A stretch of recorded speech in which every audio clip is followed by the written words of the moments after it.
Hello everyone, welcome to this new video. So ಇದು KCT combo ಪ್ಯಾಕ್ನ part 2 video. So ಈ ಒಂದು ವಿಡಿಯೋದಲ್ಲಿ PCMB 4 ಸಬ್ಜೆಕ್ಟಿನ ಕೆಲವೊಂದು ಕ್ವೆಶನ್ಸ್ನ ಪಿಕ್ ಮಾಡಿ ಈ ವಿಡಿಯೋದಲ್ಲಿ ಸಾಲ್ವ್ ಮಾಡ್ತಾ ಇದ್ದೀನಿ. ಬಿಫೋರ್ ದಟ್ ಇನ್ನೂ ಯಾರು ಚಾನಲ್ಗೆ ಸಬ್ಸ್ಕ್ರೈಬ್ ಆಗಿಲ್ಲ ಈಗಲೇ ಸಬ್ಸ್ಕ್ರೈಬ್ ಆಗಿ, ಜೊತೆಗೆ ಇನ್ನೂ ಯಾರು ಫಾರ್ಮುಲಾ ಶೀಟ್ಸ್ನ ಬೈ ಮಾಡಿಲ್ಲ ಈಗಲೇ ಬೈ ಮಾಡಿ. ಸೊ ಈಗ ಸದ್ಯಕ್ಕೆ first PUC physical chemistry formula sheets available ಇದೆ. ನೆಕ್ಸ್ಟ್ ಕಮಿಂಗ್ ಡೇಸಲ್ಲಿ ಸೆಕೆಂಡ್ PUCದು ಕೂಡ ಕೊಡ್ತೀನಿ.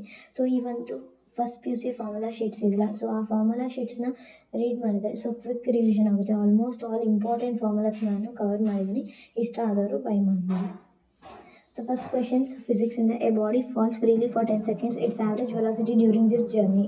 ಸೊ ಫಾರ್ ಎಕ್ಸಾಂಪಲ್ ಯಾವುದೋ ಒಂದು ಬಾಡಿ ಫಾಲ್ ಆಗ್ತಿದೆ ಅಂತೆ. ಸೊ ಇದ್ರದ್ದು ಆ್ಯಾವ್ರೇಜ್ ವೆಲಾಸಿಟಿ ಎಷ್ಟು ಅಂತ ಕೇಳ್ತಾ ಇದ್ದಾರೆ. ಸೊ ನಮಗೊಂದು ಫಾರ್ಮುಲಾ ಗೊತ್ತು. So x = v0t + ½ a t². So freely falling bodily A ಇರೋದು g ಆಗುತ್ತೆ. ಸೊ v0t ಇನಿಷಿಯಲ್ ವೆಲಾಸಿಟಿ 0 ಆಗುತ್ತೆ. ಸೊ ಅಲ್ಲಿಗೆ x so ½ acceleration ∗ 10 into time ಬಂದು 10². So 2 5s. ಸೊ ಅಲ್ಲಿಗೆ 500 ಆಗುತ್ತೆ ಡಿಸ್ಟೆನ್ಸು. ಆ್ಯಾವ್ರೇಜ್ ವೆಲಾಸಿಟಿ ಬೇಕು ಅಂದರೆ ವೆಲಾಸಿಟಿ ಫಾರ್ಮುಲಾ ಗೊತ್ತು, ಡಿಸ್ಟೆನ್ಸ್ ಬೈ ಟೈಮ್. ಸೊ ಅಲ್ಲಿಗೆ 500 / 10. ಸೊ ಅಲ್ಲಿಗೆ 50 m/s ಆಗುತ್ತೆ. So option C is the correct answer. So next question, A Carnot engine working between 300 Kelvin and 400 Kelvin has 800 joule of useful work. The amount of heat energy supplied to the engine from the sources. So ನಮಗೊಂದು formula ಗೊತ್ತು, efficiency = amount of work done divided by ಎಷ್ಟು heat supply ಆಗಿದೆ ಅಂತ. So heat ಬೇಕು ಅಂದರೆ ನಮಗೆ efficiency ಬೇಕು, work done ಬೇಕು. ಸೊ ವರ್ಕ್ ಕೊಟ್ಟಿದ್ದಾರೆ, ಎಫಿಷಿಯನ್ಸಿ ಕಂಡುಹಿಡಬೇಕು. Efficiency formula = 1 - T2 / T1. So 1 - 300 / 400. 20 cancel. So 1/4 ಆಗುತ್ತೆ. So work amount of heat energy = work done. So ನಮಗೆ ಎಷ್ಟು ಅಮೌಂಟ್ ಆಫ್ ಬೇಕು ಅಂದರೆ ಸೊ 1/4 ಆಯಿತು. ನಮಗೆ ಹೀಟ್ ಎನರ್ಜಿ ಬೇಕಂದರೆ ವರ್ಕ್ ಡನ್ ಬೈ ಹೀಟ್ ಆಗಿದೆ. ಸೊ ಅಲ್ಲಿಗೆ 800 / 1/4 ಅಂದರೆ 800 × 4 ಆಗುತ್ತೆ. So 8 4s are 32. So 3200 joule ಆಗುತ್ತೆ. Option B is the correct answer. So next question, A particle executing SHM has A maximum speed of 0.5 m/s. So we maximum ಎಷ್ಟಿದೆ? 0.5 m/s. ನಮಗೆ formula ಗೊತ್ತು, omega × a. Angular frequency into acceleration. Maximum acceleration A maximum ಕೂಡ ಕೊಟ್ಟಿದ್ದಾರೆ.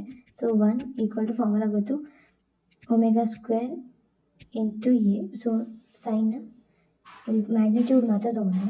So ಅವ್ರು ಕೇಳ್ತದೆ angular frequency omega ಎಷ್ಟು ಅಂತ ಕೇಳ್ತಾರೆ. ಸೊ ಇವೆರಡನ್ನು ಡಿವೈಡ್ ಮಾಡಿದ್ರೆ ಸೊ ಒಮೆಗಾ ಒಂದು ಕ್ಯಾನ್ಸಲ್ ಆಗುತ್ತೆ. ಆಕ್ಸಲರೇಷನ್ ಕ್ಯಾನ್ಸಲ್ ಆಗುತ್ತೆ. ನಮಗೆ ಉಳ್ಕೊಳ್ಳೋದು omega = a maximum divided by v maximum.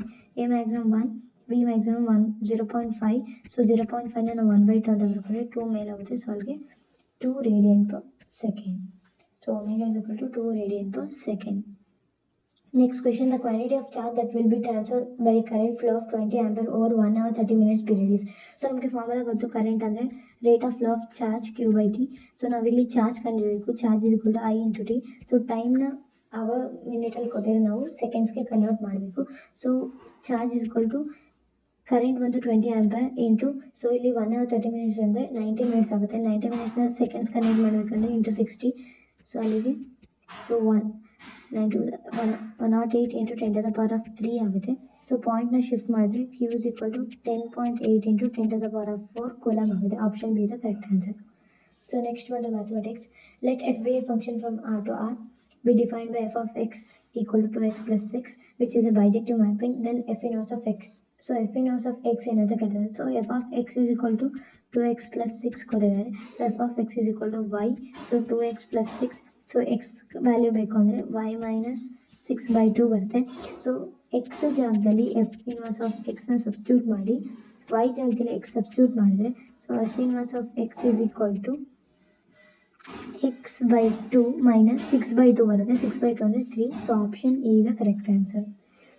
If A is any square matrix of order 3 × 3, then determinant of 3 × A is equal to. So ಯಾವುದೇ ಒಂದು ಡಿಟರ್ಮಿನೆಂಟ್ ಕೊಡಿ, ಜನರಲ್ ಫಾರ್ಮುಲಾ ಬಂದು so k × A is equal determinant of k × A is equal to k⁴n × determinant of A. So ಅದೇ ಫಾರ್ಮುಲಾಗೆ substitute ಮಾಡಿದರೆ 3 × A is equal to so n ಅಂದರೆ matrix order. So 3⁴ into determinant of A. So 3⁴ ಅಂದರೆ 27 of determinant of A. So option C is the correct answer. So if 2a vector dot b vector is equal to magnitude of a vector into magnitude of b vector, then the angle between a vector and b vector ಎಷ್ಟು ಅಂತ ಕೇಳಿದ್ದಾರೆ. So dot product ಬಂದಾಗ ನಮಗೊಂದು formula ಗೊತ್ತು, 2 into a vector dot b vector ಜಾಗದಲ್ಲಿ ಆ ಫಾರ್ಮುಲಾನ substitute ಮಾಡೋಣ. So a vector dot b vector ಅಂದರೆ magnitude of a vector into magnitude of b vector into cos theta equal to magnitude of a vector into magnitude of b vector. So magnitude of a vector b vector cancel ಆಗುತ್ತೆ. So 2 cos theta equal to 1. So cos theta is equal to 1 by 2. So theta is equal to cos inverse of 1 by 2. So cos inverse of 1 by 2 ಬರೋದು 60 ಡಿಗ್ರಿಲಿ. So 60 ಡಿಗ್ರಿಲಿ cos inverse of 1 by 2 ಬರುತ್ತೆ. So option D is the correct answer. So next question, the order and degree of the differential equation. So ಈ equation ನೋಡಿದ ತಕ್ಷಣ ನಮಗೆ order ಗೊತ್ತಾಗುತ್ತೆ. So order ಬಂದು highest power ಬಂದು 2 ಬರುತ್ತೆ, ಬಟ್ ಡಿಗ್ರಿ ಇದರಲ್ಲಿ ನಾಟ್ ಡಿಫೈನ್. ಯಾಕಂದರೆ ಯಾವುದೇ ಒಂದು ಟ್ರಿಗ್ನೋಮೆಟ್ರಿಕ್ ಫಂಕ್ಷನ್ ಆ ಡಿಫರೆನ್ಷಿಯಲ್ ಈಕ್ವೇಷನಲ್ಲಿ ಇದೆ ಅಂದರೆ ಸೊ ಅಲ್ಲಿ ಡಿಗ್ರಿ ನಾಟ್ ಡಿಫೈನ್ ಆಗುತ್ತೆ. So option D is the correct answer.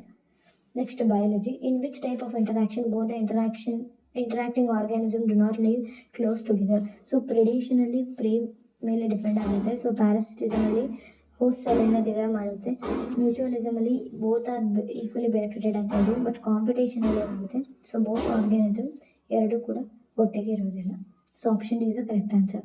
Identify the correct equation of Hardy Weinberg law. So important ಇದು P + Q = 1. So famous equation ಅಂತಲೇ ಹೇಳ್ಬೋದು. ಜೊತೆಗೆ ಇಲ್ಲಿ ಏನಾಗುತ್ತೆ ಆಪ್ಷನ್ ಸಿನೂ ನೋಡ್ಬೋದು ನೀವು, P + Q whole square = 1. So square ಆ ಕಡೆ ಶಿಫ್ಟ್ ಮಾಡಿದ್ರೆ ಸ್ಕ್ವೇರ್ ರೂಟ್ ಆಗುತ್ತೆ. ಸ್ಕ್ವೇರ್ ರೂಟ್ ಆಫ್ 1 ಏನು ಬರುತ್ತೆ 1 ಬರುತ್ತೆ again. So again P + Q = 1 ಬರುತ್ತೆ. So both option A and C are correct. Slow blindness is caused due to ozone hole. Option is the correct answer. A doctor identifies symptoms of nasal congestion, headache, sore throat, hoarseness, coughing in patient. The conclusion is that patient is infected by a pathogen.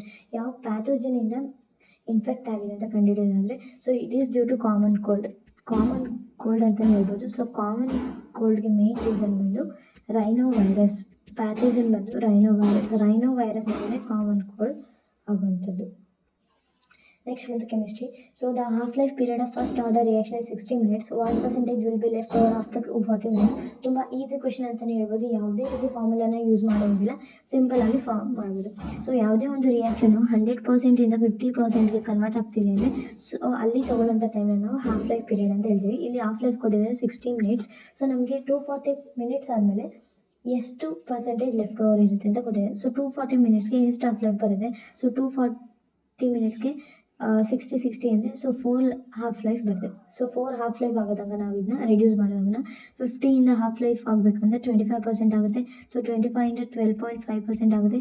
So 12 6.25% ಆಗುತ್ತೆ. So ಇಲ್ಲಿಗೆ ಇಲ್ಲೊಂದು half life, ಇಲ್ಲೊಂದು half life, ಇಲ್ಲೊಂದು half life, ಇಲ್ಲೊಂದು half life ಆಗುತ್ತೆ. So ಅಲ್ಲಿಗೆ 4 half lives complete ಆಗುತ್ತೆ. So ಅಲ್ಲಿಗೆ ನಮಗೆ ಲೆಫ್ಟ್ ಓವರ್ ಬಂದಿದ್ದು 6.25%. So option is the correct answer.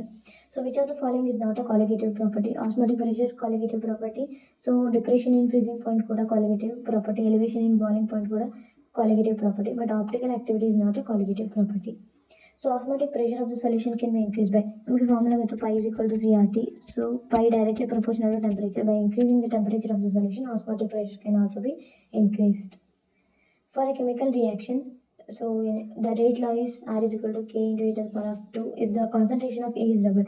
A na ನಾವು 2 times of A ಮಾಡಿದ್ರೆ ಸೊ ರಿಯಾಕ್ಷನ್ ರೇಟ್ ಏನಾಗುತ್ತೆ. So reaction rate K into A square ಇದೆ.